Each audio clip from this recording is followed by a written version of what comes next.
Jari membu masih Norris window na pudo na lakchari ba koigi guest asi atai kana sunati koigi ngasi una jagadori ba misaka sisu koigi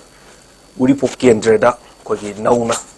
mayam gi seba gidamukta thopirakpa mayam na su khangnar kadau su leiraba hena ju hujik su mayam gidamukta ju seba tawraga su leiriba Laishram Brijkishowre tamu zu ham amakta dok tramok chari Norris window gi makai dagi amadi ngasi gi topic asi koigi know your candidate haiba koigi aigi Kendrada kana kari karamba misak tholakani haibagi matangda puduna lakchaba koi episode 1 haiba tare know your candidate hiram sida ai han boina ai tamodagi han ba self introduce something ai tamodagi lakchage tamogi ming amadi jaga haiba tare lam koi tamona ngasi mayam gi damakta seba oina thopira hibasi kari karamba matamdagi thopira khibano amadi sik lekaida kari karam matamona mayam gi damakta kari thabak to bikre haibasi su tamo harmoni su lakchage to hamna tamogi ming amadi tamogi address am tang mayam da tabil tam ai gi ming Laishram Brijkishowre araga mayam na Boey hairaga dum mayam na dum khangbi hetare sina dum Boey ko bi ai pet name ne gi ko ai URIPOK kendra gi mihud oina andaki 2027 da lakado general elections da ai candidate oina ai talk and ai huji preparation to jariba ai candidate amni haida aruga masagi wahi aina kari tabagi nantar karma tamdagi aina thabak to wo biraki haibagi question che engonda di am lu na thoi kagino de ai social work oina ai am kuina tawjare ai 2014 dagi ai CHO gi level la CHO makso haibade aina Laibaki Shuda dum participate to lakchai ai gi brief introduction oina aina hajabada ai state level gi dai ST demand committee gi ai secretary administration first ai youth ki president adagi di organization secretary adago hujino secretary joint secretary administration oina leibane ise ado mangi keno bukti akhoi lupsina active oi bukti ai duma dana ai function dog jarame aruga second ai 2019 adai tege dum ai gi oina URIPOK pun balup hojik myamna su URIPOK pun balup haina khambi riba lup se ai hobadagi haitare akoi foundation to semjal ko de semak badagi dum yaujaraga ai handaki tenure nai finance secretary oina URIPOK pun balup ke finance secretary treasurer gi from dai pujarami adu recently aina ai ke hatare aina ai electoral keno sida ai changjera na in khalak padagi politically fight tawgena ai khanjara padagi ai resign tawjaraga myamna farewell am pibiraga ai gi tawgada thawak sida mangolo oirasanu haibagi keno ma bo pibiraga ai luptagi ai resignation lawjare but ai lupki post to dagini adubo luptai tokpadi nate edum parent partial lawjari myam ge ina ngamba moi gi mate dum bangjari so ai gi oina myam na budi vote ki angle sida yenguraga di social work tawgi time frame ama daka leibadi oi vote tawgi haiba matamda adubo ai gi oin di ai socially active se ai chahi taramuk se dum oiraga dum lakani na ai ngasai now akoi anchor na hangi bada ina I define to kitang why hen aina haje agino de adu matam da aina last 10 years aina thobuk to ki matam ai vote le ke na di to ki binate ai de genuinely ai ge akoina ai sa master lojare ko ai master sociology de lojavni so ai ge field da aina pom pajaru ba aina lari khar pajaru pu da akoi society aina 2013 dai taseng nai yam sangna paikha gum ba ai UPSC ka tharaga I thorak pani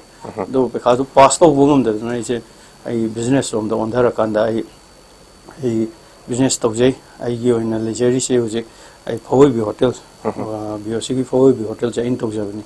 ai gi tem amaga ai preschool lam se to jari ado aduga ai atop business venture ai gi oina ai thika to jaratri ai kenu to tre adu ai systematic businessman amoina ai lakshabani ko ai entrepreneurship je ai field sida ai kitang do so ina ngamjaba contribute to ke ai ꯑꯗꯨꯗ follow ꯇꯧꯔ ꯂꯥꯛꯆꯕꯅꯤ ꯁꯣ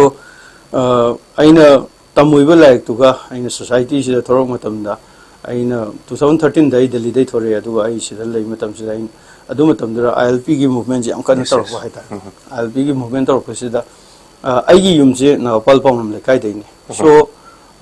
ILPꯒꯤ movement ꯇꯧꯔꯛꯄꯁꯤꯗ ꯈ꯭ꯋꯥꯏꯗꯒꯤ ꯏꯐꯦꯛꯇꯦड or either ꯑꯩꯈꯣꯏꯒꯤ ꯃꯨꯚꯃꯦꯟꯁꯤꯒꯤ ꯖꯦꯅꯦꯁꯤꯁ ꯍꯥꯏꯒꯗ꯭ꯔꯥ ꯀꯩ ꯍꯥꯏꯇꯥꯔꯦ ꯑꯩꯈꯣꯏ ꯃꯤꯇꯣꯞ ꯈꯟꯗꯣꯛꯀꯗꯕꯅꯤ ꯈꯣꯠꯀꯗꯕꯅꯤ ꯍꯥꯏꯕꯁꯦ ꯁꯤꯒꯤ ꯏꯐꯦꯛꯁꯦ ꯑꯩꯈꯣꯏ ꯃꯦꯟ ꯑꯣꯏꯅ ꯑꯩꯒꯤ ꯂꯩꯀꯥꯏꯗꯨꯗ ꯃꯦꯟ ꯑꯣꯏꯅ ꯊꯣꯛꯈꯤ ꯍꯥꯏꯇꯥꯔꯦ ꯁꯣ ꯑꯗꯩꯗꯤ ꯀ꯭ꯂꯕ ꯑꯩꯈꯣꯏꯁꯨ ꯀ꯭ꯂꯕꯇ ꯌꯥꯎꯕꯅꯤ ꯀ꯭ꯂꯕꯇ ꯊꯣꯛꯄ ꯑꯩꯒꯤ ꯏꯃꯥꯈꯣꯏꯁꯨ ꯃꯩꯔꯥ ꯄꯥꯏꯕꯤ ꯌꯥꯎꯕꯅꯤ ꯃꯩꯔꯥꯗ ꯊꯣꯛꯄ ꯑꯗꯩꯗꯤ ꯑꯩꯈꯣꯏꯅ ꯁꯦꯜꯐ ꯁ꯭ꯇꯥꯏꯜ ꯑꯣꯏꯅ ꯀ꯭ꯂꯕ ꯃꯩꯔꯥꯅꯒ ꯚꯦꯔꯤꯐꯤꯀꯦꯁꯟ ꯇꯧꯔꯛꯄ ꯑꯗꯩ ꯃꯤꯇꯣꯞ ꯑꯗ ꯑꯇꯣꯞꯄ ꯃꯌꯥꯝꯁꯦ ꯚꯦꯔꯤꯐꯤꯀꯦꯁꯟ ꯇꯧꯔꯛꯄꯗ ꯑꯩꯅ ꯁꯤꯗꯤ ꯒꯣꯔꯃꯦꯟꯒꯤ ꯃꯊꯧ ꯑꯣꯏꯒꯗꯕꯅꯤ ꯑꯩꯈꯣꯏꯅ ꯀꯔꯤ ꯇꯧꯕ ꯀꯩꯒꯤꯅꯣ ꯑꯩꯅ ꯇꯝꯖꯔꯨꯕ ꯂꯥꯏꯔꯤꯛꯇꯨꯒ ꯑꯩꯉꯣꯟꯗ ꯀꯣꯏꯁꯟ ꯇꯧꯖꯔꯛꯄꯅꯦ ꯃꯌꯥꯝꯗꯨꯒꯤ ꯀꯩ ꯍꯥꯏꯇꯥꯔꯦ ꯏꯍꯨꯜ ꯍꯥꯏꯒꯗ꯭ꯔꯥ ꯀꯩꯅꯣꯗꯣ ꯑꯩꯅ ꯀꯣꯏꯁꯟ ꯇꯧꯕ ꯅꯠꯇꯕ ꯉꯁꯥꯏꯒꯤ ꯀꯩꯅꯣꯗꯨꯗ ꯑꯩꯅ ꯇꯧꯖꯔꯛꯄꯅꯦ ꯑꯗꯨꯗ ꯑꯩꯅ ꯁꯨꯝ ꯊꯤꯔꯨ ꯃꯇꯝꯗꯨꯗ ꯑꯩꯈꯣꯏꯅ ꯄꯨꯂꯤꯁꯇꯒ ꯆꯠꯄ ꯃꯇꯝꯗ ꯄꯨꯂꯤꯁꯇꯒ ꯑꯩꯈꯣꯏꯗ ꯁꯤ ꯚꯦꯔꯤꯐꯥꯏ ꯇꯧꯕꯒꯤ ꯍꯛ ꯂꯩꯇꯦ ꯀꯥꯏꯅ ꯑꯗꯨꯃꯥꯏꯅ ꯍꯥꯏꯕꯤꯔꯛꯄ ꯍꯥꯏꯇꯥꯔꯦ ꯑꯗꯩꯗꯤ ILPꯒꯤ ꯏꯁꯨꯁꯦ ꯑꯗꯨꯗꯒꯤ ILP ꯗꯤꯃꯥꯟ ꯇꯧꯔꯛꯄꯅꯦ ꯁꯨꯝ ꯂꯥꯛꯄ ꯍꯥꯏꯇꯥꯔꯦ ILP ꯗꯤꯃꯥꯟ ꯇꯧꯅ ꯍꯥꯏꯇꯥꯔꯦ ILPꯁꯦ ꯑꯩꯈꯣꯏꯅ ꯄꯥꯔꯨꯕ ꯃꯇꯝꯗ ꯖꯁ ꯑꯩꯈꯣꯏꯒꯤ ꯃꯤꯇꯣꯞ ꯆꯪꯊꯣꯛ ꯆꯪꯁꯤꯟꯒꯤ ꯄꯔꯃꯤꯠ ꯁꯤꯁꯇꯦꯝꯒꯤ ꯇꯥꯏꯞꯇ ꯑꯩꯈꯣꯏꯅ ꯄꯥꯔꯛꯄ ꯃꯇꯝꯗ ꯎꯖꯔꯦ ꯍꯥꯏꯇꯥꯔꯦ ꯑꯩꯈꯣꯏꯅ ꯂꯥꯏꯔꯤꯛ ꯄꯥꯔꯛꯄ ꯃꯇꯝꯗ ꯁꯣ ꯑꯩꯒꯤ ꯀꯟꯁꯔꯟꯗ ꯁꯤꯅ ꯁꯐꯤꯁꯦꯟ ꯑꯣꯏꯔꯣꯏ ꯍꯥꯏꯕꯒꯤ ꯀꯣꯏꯁꯟ ꯑꯃ ꯑꯩꯉꯣꯟꯗ ꯂꯥꯛꯆꯈꯤꯕ ꯑꯩꯒꯤ ꯑꯦꯛꯁꯄꯣꯖꯔ ꯑꯃ ꯐꯪꯕꯗ ꯁꯣ ꯑꯗꯣ ꯁꯥꯏꯃꯜꯇꯦꯅꯤꯌꯁꯂꯤ ꯑꯗꯨ ꯐꯪꯉꯤꯉꯩꯗꯨꯗ ꯑꯩꯅ ꯑꯣꯜꯇꯔꯅꯦꯇꯤቭ ꯋꯦ ꯑꯣꯐ ꯑꯩꯈꯣꯏꯒꯤ ꯂꯩꯔꯤꯕ ꯏꯁꯨ ꯃꯌꯥꯝꯁꯦ ꯁꯣꯂꯨꯁꯟ ꯀꯃꯥꯏꯅ ꯄꯨꯔꯛꯀꯗꯕꯅꯣ ꯍꯥꯏꯅ ꯁꯨꯝ ꯏꯁꯥ ꯏꯇꯣꯝꯇ ꯍꯪꯒꯠꯆꯕ ꯑꯍꯟꯁꯤꯡꯅ ꯇꯥꯟꯅꯔꯨꯕ ꯃꯇꯝꯗ ꯃꯔꯛꯇꯨꯗ ST ꯗꯤꯃꯥꯟ ꯀꯃꯤꯇꯤ ꯍꯥꯏꯅ ꯑꯍꯟꯁꯤꯡꯅ ꯇꯧꯔꯒ 2013ꯗꯒꯤ ꯍꯧꯔꯒ ꯂꯩꯔꯝꯃꯦ ꯍꯥꯏꯇꯥꯔꯦ ꯑꯦꯟ ꯗꯦꯟ ꯑꯩ ꯁꯤ ꯀꯩꯅꯣ ꯂꯨꯞꯇꯣ ꯌꯥꯎꯖꯒꯦꯅ ꯆꯪꯉꯨꯕ ꯅꯠꯇꯦ ꯑꯩ ꯕꯤꯖꯤꯅꯦꯁꯃꯦꯟꯅꯤꯅ ꯑꯩ ꯖꯁ ꯄꯩꯁꯥ ꯑꯩ ꯔꯤꯃꯦꯝꯕꯔ ꯑꯩꯅ ꯈꯪꯖꯕꯗ ꯂꯨꯄꯥ 10,000 ꯈꯛ ꯃꯌꯥꯝꯅ ꯇꯧꯔꯤꯗ ꯑꯍꯟ ꯃꯌꯥꯝꯅ ꯇꯧꯔꯤꯗꯨꯗ ꯑꯩ ꯈꯤꯇꯪ ꯀꯠꯆꯔꯨꯒꯦꯅ ꯃꯣꯏꯅꯒ ꯀꯧꯔꯛꯄ ꯅꯠꯇꯦꯀꯣ ꯑꯩ ꯀꯠꯆꯔꯨꯒꯦꯅ ꯆꯠꯂꯨꯕꯅꯦ ꯍꯥꯏꯇꯥꯔꯦ ꯑꯗ ꯆꯠꯂꯨꯕ ꯃꯇꯝꯁꯤꯗ ST ꯗꯤꯃꯥꯟ ꯇꯧꯕꯤꯔꯝꯃꯤꯕ ꯑꯍꯜ ꯂꯃꯟꯁꯤꯡꯁꯦ ꯑꯩꯒꯁꯨ ꯐꯦꯃꯤꯂꯤꯌꯔ ꯑꯣꯏꯕ ꯑꯗꯨꯒ ꯑꯩꯅ ꯂꯥꯛꯄꯗꯨꯗ ꯃꯌꯥꯝꯁꯨ ꯌꯥꯝ ꯍꯔꯥꯎꯕ ꯍꯥꯏꯇꯥꯔꯦ ꯍꯔꯥꯎꯕꯗꯒꯤ ꯀꯩ ꯍꯥꯏꯇꯥꯔꯦ ꯑꯩꯈꯣꯏꯒꯤ ꯅꯣꯏ ꯀꯩꯅꯣ ꯇꯧꯗꯣꯏꯗꯤ ꯀꯩ ꯍꯥꯏꯇꯥꯔꯦ ꯄꯩꯁꯥꯗꯪ ꯌꯥꯔꯣꯏ ꯅꯣꯏ ꯅꯁꯥꯅ ꯇꯣꯝꯗꯁꯨ ꯅꯣꯏꯁꯨ ꯊꯣꯛꯂꯛꯀꯗꯕꯅꯤ ꯅꯣꯏꯒꯤ ꯏꯁꯨꯅꯤ ꯀꯥꯏꯅ ꯑꯩꯉꯣꯟꯗ ꯍꯥꯏꯕꯤꯔꯛꯄ ꯍꯥꯏꯇꯥꯔꯦ ꯑꯗꯨꯗꯒꯤꯗꯤ ꯐꯔꯦ ꯑꯗꯨꯏꯇꯥꯔꯗꯤ ꯑꯍꯟꯁꯤꯡ ꯍꯥꯏꯔꯕꯅꯤꯅ ꯍꯥꯏꯔꯒ ꯁꯨꯝ ꯐ꯭ꯂꯣꯗ ꯆꯠꯈꯤꯕꯅꯦ ꯍꯥꯏꯇꯥꯔꯦ ꯑꯗꯩꯗꯤ ꯁꯨꯝ ꯀꯟꯇ꯭ꯔꯤꯕ꯭ꯌꯨꯠ ꯇꯧꯔꯦ ꯑꯍꯟꯁꯤꯡꯗꯨꯅ ꯄꯥꯈꯣꯟ ꯊꯥꯔꯦ ꯆꯠꯂꯦ ꯑꯃ ꯇꯧꯔꯦ TV ꯀꯩ ꯍꯥꯏꯇꯥꯔꯦ ꯂꯝꯕꯤ ꯁꯣꯔꯣꯛꯇ meeting ꯁꯤꯟꯗꯅ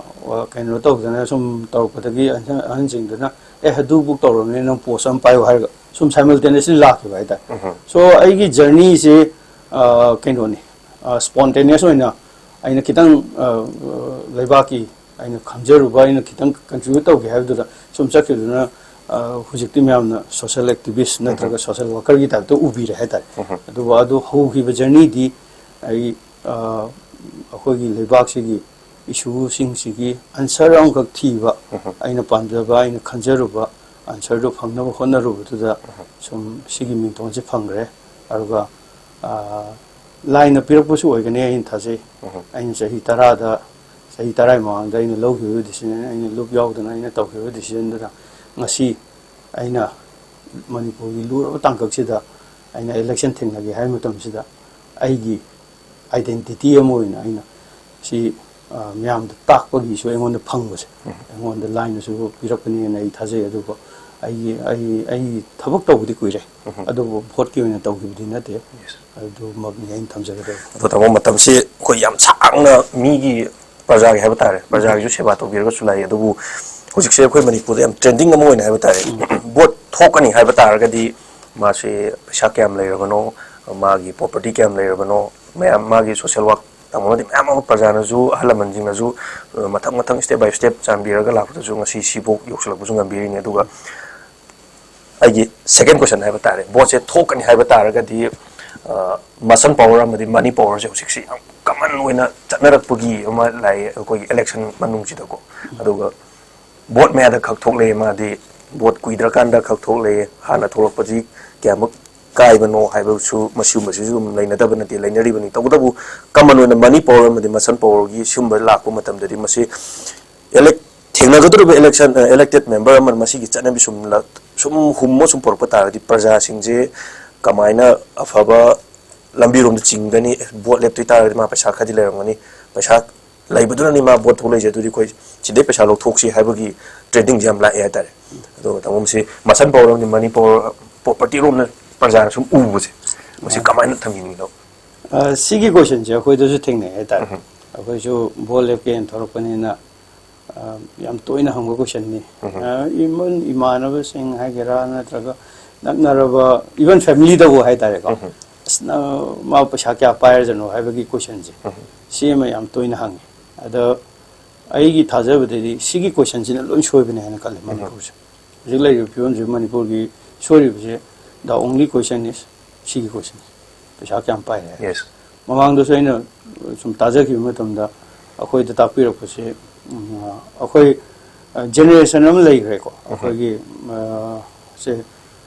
pahung ibobi ko atagi di akhoi gi XCM honorable CM Biren adagi akhoi gi hujik lai ba honorable CM Khemchang ai moina horaki basa moigi journey of politics re yam bright oina heta thika tawraga natraga heta karorpati oiraga horaki bati oide akhoi tajabu da pahung ibobi su dum akhoi gi keno sida akhoi laiba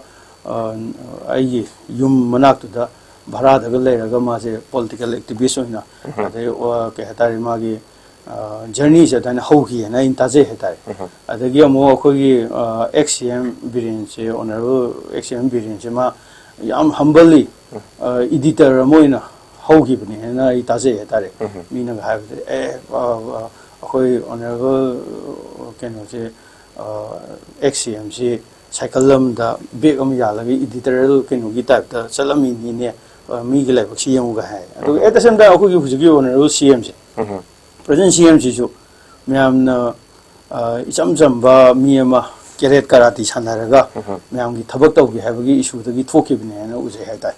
but hujik sigi aku gi political journey is the sang journey am sida BJP hability Congress hability keno hability mi dun hai ta replacement ne hai ta mi amana sinmani journey du di hong bana te adu journey sida asagi praja mayam gi definition je hongak paja si laibak thi ne na in khanje kagino de hujibuk ta su akoi present leader mayam sida mogi journey hofam de yeng raga di sigi question jina define taw hi de mogi journey adu ga mo handaki myamna dung khangwir ba haju hujigi lan thoisi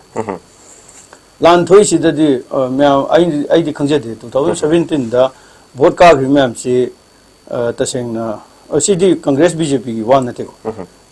paisa bai wa ta ni hai karo putho paisa bai gi karo bai ba myam na hujik se laibak se sahi tare ni pan sor matam ni si phim da tham hai ta akhoi su youngster oina akhoi su yam naha oina akhoi isagi karbar tawbada akhoi su akhoina mi amana maitai macha amana without any support yawam thopal level du te akhoi business circle de ai yawre na ai khanje heta I have achieved it ai yoina yam boldly ai arrogance na tabi ko ai arrogance na tabi da akhoina ai kha yam kuin thajar me do fail hoga su akhoina adugi path ma thado kan ai business circle de chang matam da in next 5 to 10 years ki marong da aigi sahi nifu manga fark to sida academically age 14 ne adu kuthi gi khotpa khar le ko adugi patu da miyam na sahi nifu gi naha amna yawam thokpa pick to ti I have achieved that adu book I confidence le je tare adu da aigi sahi sida lupa karo nifu karo kuntra bu thoga bole ya di haraga di I don't think yam legitimate paisa da di oil di be thajati hai tar adubo hujiki ai anchor no je habi re question do si se manipur society da contradictory oi aruga hangi ba mi myam si gi credibility si jo akoi question taw gadam ni kagino di hujik presently aina mamang da panjagi ba CM ahum gi history ahum ma hujimang hingi moi da hangbira su yani adum moi gi political journey se kyam wana kamain tora hor ki ge myam gi seba tora hor ki so moi na hor ki biduna moi sibu successful oine haita adubo ai thikadar ni na tora ai atopa karbar tora ai pesa ta la ai karo ni fu ga bole ki ba mamang gi myam de handak manipur gi phibam ji da huje wangang am ji sini haita aduna sigi question ji am controversial oiba aduga ai wakhalon de ai hujik leiba manipur gi phibam ji da si hangbagi kano si hangbai question sigi question ja hangbiroi da bani na ai khanje bol le pakator mi sida paisa kyam leira no habu hangje hangbiroi da ne adu parja singna di thola bani na paisa ji leira mani habu gi view je chelo chatkiba adu masi da soi je kogi bot thoglai ba sing jina soi ba oiga dori bra moina leader ama oina ko mokoina yenba horurabani na paisa ji masi dagi parja sing da wakhan je sumaina thorpani na thambining ma tam kama thambining ma si chume adu so ani magni simultaneous ani magni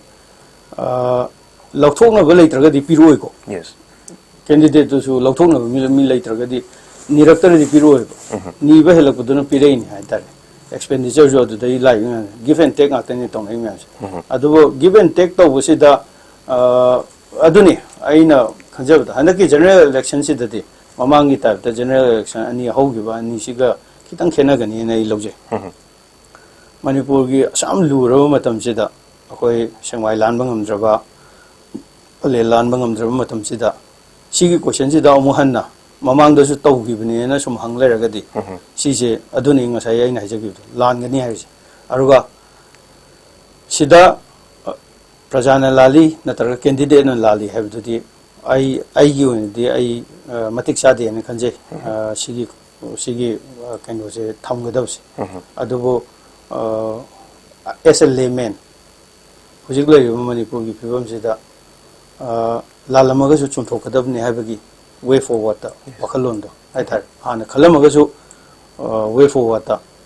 ahongba man lakani habagi poram da move tawgadab ne aduna tragadi hujik ma'am ने दिहाई को Manipur society से नहा पामे नहा थोपीरो है को नहा थो आएगा नहा तो करो कुंठा निफु पाए थोरो है खाना थोकते नो थोरो है बकना मो अदो जेन्युइनली हाई बकरो कुंठा निफु पामे खरचा सीडी लेबाव नुसी बिदिन थे आई की वखलो निको लेबाव नुसी बिदिन थे मागी केनोमा काना नबन नत्रग मागी केनोम द लेंगनी को अदुबो अदुदुना अदुगी क्वेश्चन दुना प्रजा लोमा हंगे ना और आइदर ऐसे माने उरिबोक की कैंडिडेट उरिबोक की प्रजा लोमकना नंग करो कुंठा निफु पाइ दे ना हंगे हायरगदी अदुसु लानगनी सेक्शन ऑफ द सोसाइटी ने अदुना आईगी परसेप्शन दे हंदकी भोची मणिपुर थुआइनिंग ब तंखायमा मणिपुर कनिंग ब तंखायमा अदुना मणिपुर कनिंग ब तंखायमा दी आईगी वेंदी आई न हुजे भोले पेन थोक्चराबनिना आईगी द हुजे आई गोंद सपोर्ट होइबा उरिबो की तंखाय मा हाइतारे तंखाय मा दे आई तवे ना इलोजे तौरिबो कैंडिडेट केनो सिंग सिदी प्रजा म्याम सिदी और आइदर आई ओइना तौबिरिबा अहलमन आइगी लाइगु म्याम सिदी मणिपुर कनिंग मने खंजे हाइतारे आइगी ने करोड़ कंथानि फुदु दे आइदी पाइते अदो आई पाइदे खंगना आइगी दमते सपोर्ट तौबिरिमिना आइना उजब मतमदा मोइसि लेबा कनिंग कांगुने खंजे हाइतारे अदाइनो इन थम ताचरी यामना फजबा हाइबा तारे कोई प्रजा की माइकैदगी युथ पामी हाइबा तारगसु युथ अमना करोड़ कुंठा पारगदी कसो थोलपदि ngमोय अदुबो hayeng election matamda कोई हानदगी वोट कारगा लेरमबा अमनदी पैसाना हुमगा चतखिबदा दुम मदुगी चेंजेस अमजु दुम उबा फंगकनी हाइबदनि तमोजु थंबिरिसि मथंगिदा अदो तमो मथंगी वांगसे कोई करी करम पार्टी दगदी तमोसे लेपी कदौरिबनो प्रजाना अपाम पार्टी द थोपी गदौरिब्रा नत्रगा मसीदा तमोना मसीना फरनी हाबगी चूस अमा दुम तौरकांदा चंबी गदौरिब्रा मसीगी लाइन सिना करी करम पार्टी ओबिगनी तो पार्टी की से आइगी वखलोन द साइन लेजे अखोइसु मणिपुर मचानी एतेम सानी अदुना अखोइसु रीजनल फीलिंग अदुगा रीजनल आइडिया सिदा अखोइ यामना वर्क तौनिंग मी अमने हाइतारे आई सामक्सु अदुना बो अखोइ मैते एसटी होइदियादे एसटी होइदियादे ऐसे क्यों नते को अखोगी ST haraga maitai dangna kana belongni hamna to akoina ga changchalu isidi manipur gi constitutional loophole khar leiba manipur sida akoina india gi fibanum da changra kanda constitutional loophole khar leiba adugi do rectify to bio hen changmane ba khoi de adugo specific manipur gi yambio hujipukta leiba issue ma'am je yamna point to target ta oidabne demand sing ko rin jala kenom har ma nakan da thaidoki ba adugo aina yaujari loop to the yam specific over demand sigi demand si wo fulfill the thing say constitutional loophole ma manipur ga india ga leinai ba constitutional loophole ja si man up to kani aruna traga si wo semdor og matam dang say constitutional loophole sing ja law na equalize or kani haiba concept to da akoina changjaru ba aina changjaru ba loop aina changjaru ba association amne haitar aduna ngasagi akoina tawriba demand aduga akoina tawriba poche aigi oina di yam specific oina tawjaningba mmoe aduga ai solution leitaba kaino solution leitaba agenda leitaba or either pandam leitaba mafam dati ai sanction de haitar constitutional loophole nam jaidi solution oina puthoke na khanje haitar aduna akoina ai regional party another regional can say I need of the time ne ni khali adubo asagi regional ethos natraga regional parties na akogi laiba manipur sigi laiba at present sida solution porakani habse ai ubo kitang wat le hatar aina kitang ubo khar wale ado regional party bo another regional ethos ai sawate hamna to aduna I go in aina han they work to jaro ba constitutional loophole da I si rectify to ge na hona jaro pani na sigi platform achawam pi ga do party da di ai yaujani mayam su ya ba aruga adugi patu da ai lakchani aduga amakhaga vote ni na sina mo mayam na gadi lana lobi bi ai ko vote ni na ai voti ka da dam ni na Kaba is a advisor, ma'am, I Ahalaman, ma'am, URIPOK, Lariba, Ahn, and on the advice to Viva, see parties the Yao have done. I do the Yao the voting Namoita. I Adugi factor, so I study to Zeriaduna. I Hujikti, I in a party, possibly clearly Tambading on Zagiro, ma'am, the Pamba party that I left Sagani, Adua, I in a Sagi. Men river aina sahi tara in work of the river platform do constitutional loophole do adugi platform as a one people wadaba arnatraga adubu sawatpang wadaba platform that I worked again concept yam pajitamo aduga mathangda huji je khogi bot thom dai adigi khoi bot haidok tringai dadi parjada phajaba wahai je haibiramba sumaina tarokani bot ka kan sumai tarokani makan yim parja je khoi sumat piramaga Kago matungda prajadagi laptang leiba ludalu salakan dagang haki yeng bala maga pathan gi gumba sumbase thenada banati phana lai hergasu mana paisa pairgasu bodka jingai dari koi khulona ganda koi aibum ta nusibi thagat piun torome to kagra matungda laikai gi sum thoroko matam da he ilak lak ta bugumba makha ta mi he thar he yeng lu masi gi chana bi sam tawi hatare aduga laikai du dagi hanam thora kanda ibung wanang se khoi nusidana thagat khibani ko matam du da sumaji su zum koi ta da te dum taje ado masida khenari je kari khenabu ga doino aina bot kara kan aina yengjanna mi thar he yengam bu masigi chana bi je parjana su pamjada bai tare khoina khalu wakhani ga tawthorei ji ga yam khenai ha ju masi ju dum yawnai ha tare mamang hogi basingda uju si sum kai basingda tamosi kari gi khenabu ga doribano mayam nei bu nusidana thagat pire ai bot kare adu aina chalaga yengjanbam thok tabra kari su leiri kari awat pa leiri je masi development ki matang ha tare development ki matang la kanda masa chatlaga yeng bagi phibam he wat pagumba hekla makanda ma hekla padana photo he kap he khan gi gumba sumbasi dum tawnai hatare masi prajadagi laptang leibagi wakhalon am hek lai ji kari marang ji oidno prajaga to khonana chatmina bada kari akai leibagi oigadum tamuse aina si je khomo hai taraga di agi di ngasai akai kana hagi wa hi do shakyam paire atraga karor kya pairagi haibagi question du da adum lai senga sagi mi amna karo contral fu bu tho ga bole ba ga bu myam gi mu ꯃꯌꯥꯝꯅ ꯂꯝꯕꯤꯗ ꯋꯥꯔꯦ ꯍꯥꯏꯔꯒ ꯑꯃꯨꯛ ꯆꯣꯡꯊꯔꯒ ꯑꯃꯨꯛ ꯃꯥ ꯀꯔꯣꯔ 30 ꯅꯤꯐꯨꯗ ꯄꯨꯊꯣꯔꯛꯀꯥꯟꯗ ꯃꯥ ꯑꯃꯨꯛ ꯆꯣꯡꯊꯔꯒ ꯑꯃꯨꯛ ꯃꯌꯥꯝꯒꯤ ꯑꯃꯨꯛ ꯀꯔꯤ ꯋꯥꯠꯂꯤꯒꯦ ꯍꯪꯕꯗꯨꯗꯤ ꯑꯩꯗꯤ ꯍꯪꯉꯣꯏꯅ ꯊꯥꯖꯩꯌꯦꯅ ꯈꯜꯂꯦꯀꯣ ꯑꯗꯨꯅ ꯉꯁꯥꯏꯒꯤ ꯀꯣꯏꯁꯟꯗꯨꯗꯅꯦ ꯑꯃꯨꯛ ꯂꯥꯛꯇꯣꯏꯁꯦ ꯑꯗꯨꯒ ꯃꯤ ꯉꯥꯛꯇꯅꯤ ꯖꯦꯅꯔꯦꯜꯂꯤ ꯃꯤ ꯉꯥꯛꯇꯅꯤ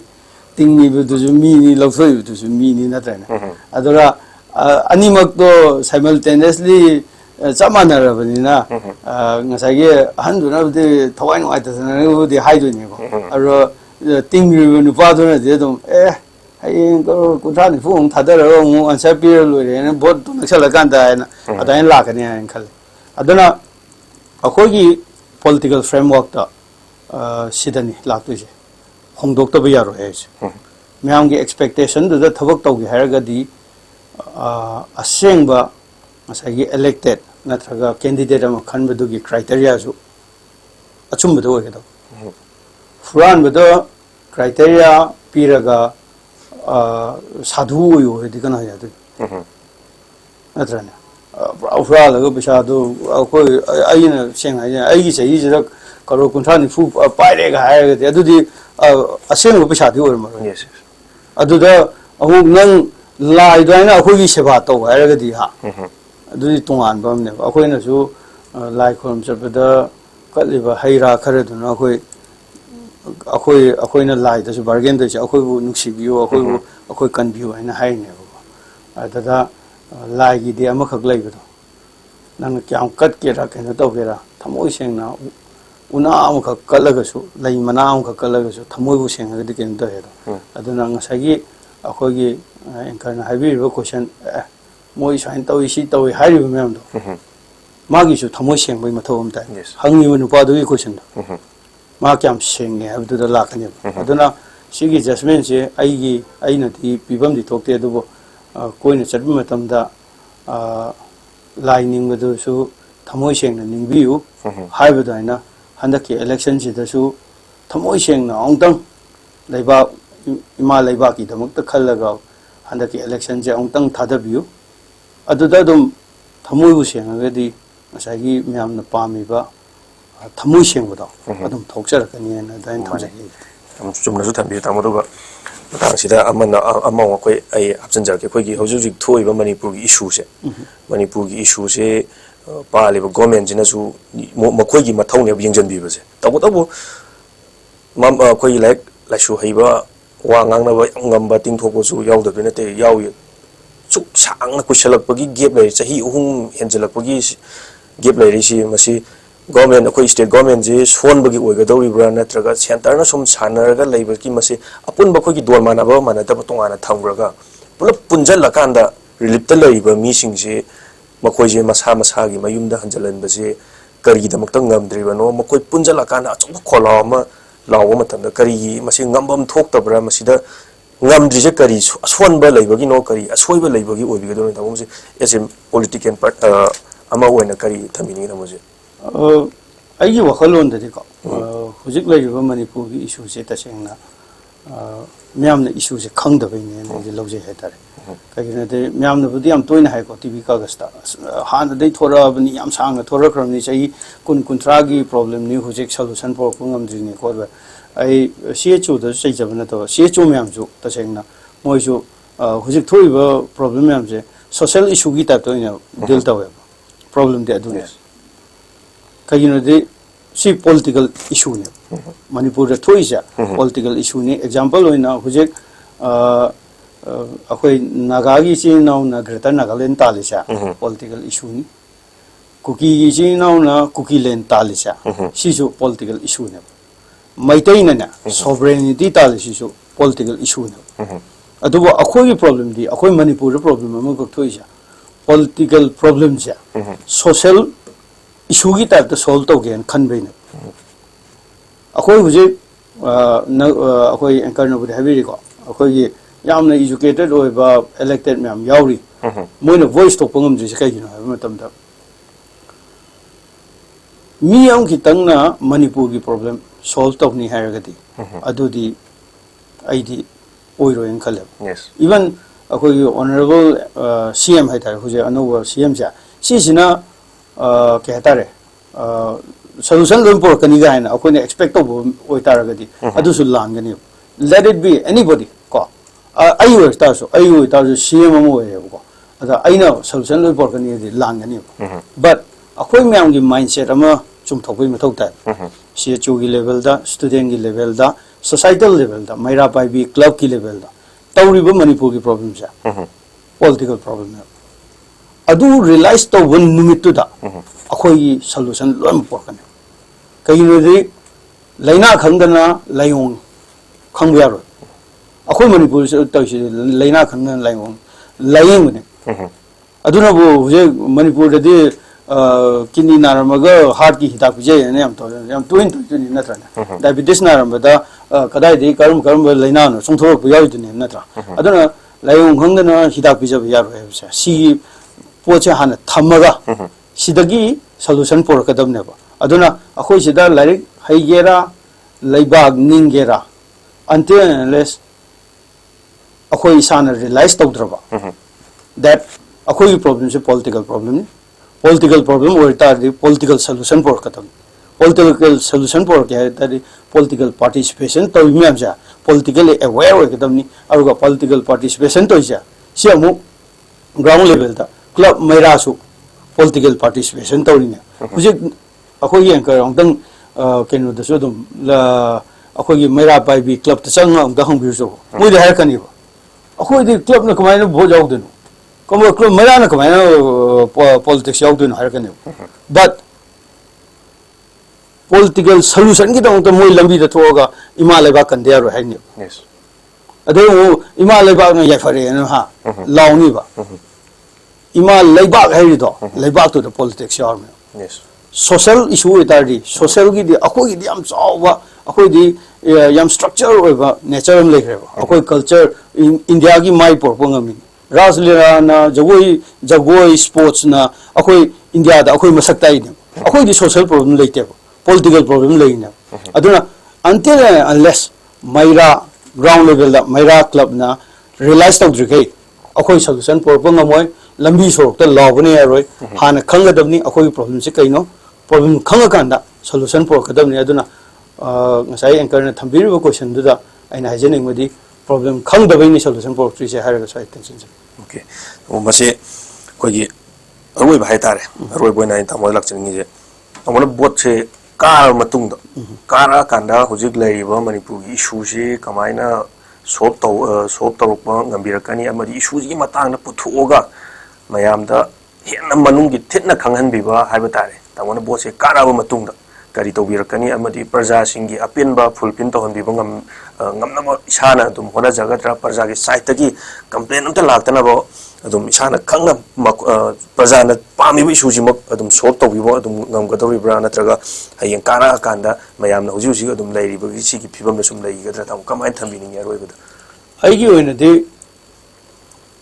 aina masai haja gi aina solution lo important ni de ai haja yes adobo ai solution por no di work to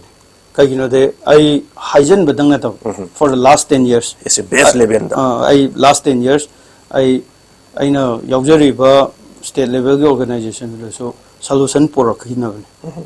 masai gi aina haja ba constitutional loopholes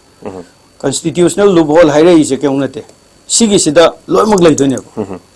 round the salaga akoi ozam jam toina habdo constitution gi book paraga sida constitution book to the solution je loin lei han habdo ai jo adu thaja je heta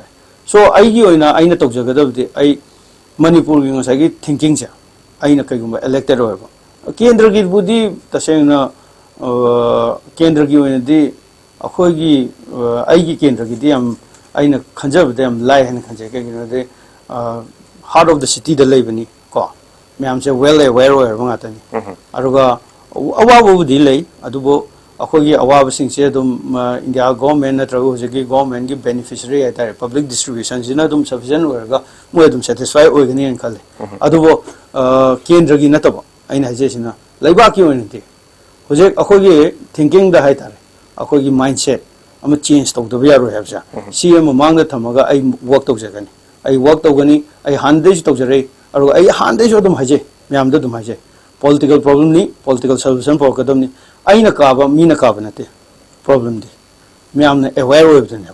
aware of the question do asem go question hang kan answer phang adum ne aduna ai adu gi field do work to bini ai angang na ai ju na ha we na ai na ha myam gi ai work to mina gani na ha myam gi development gi dam work to mina ni na ha myam gi ke ta re simik lon gi dam to work to mina kai no de men no ai no men no simik lon da hajare je kaung na de a satisfied person can work better than a hungry person hai ko mi myam na saklam mi na thabo kyam kuina tawdoi no haibagi question ram khakle aduna naha myam sida magi matik saba mafam jaba amam aina work to ro field da puthoroki taragadi akoi na ngasi yam hena myam gi damuk thawak taw ngam je kyam nate laina akoi da chanbi dana aina tawjaru ba khara du dai matik chana lejaru bu da aina myam da hena contribute taw ngam ne haitare so ai gumba nataga ai level sida mi tara kun chamgalagadi mana hena taw ngam ne so I'll aim for ID yam limited oina ai gumba na ha tara dang puthoponda manipur gi solution ja maximum solution for pongam gani na ai thaje aduna ai na ha sing work to gani na ha sing gi development gi dam work to gani aruga political awareness create to gani kagina de hujik pass is pass loi gi bidil loi gre hanare sinare hujik so hanari makha ta bi kamai chattu no tune future vision ji kamai chattu no adubo future vision sida hanagi type ta dum blur leina sum chatlagadi akogi pandam dudi yawro akoina pamjai bu potri yawro adana sigi political clarity am thamde ge akogi future ja clear oide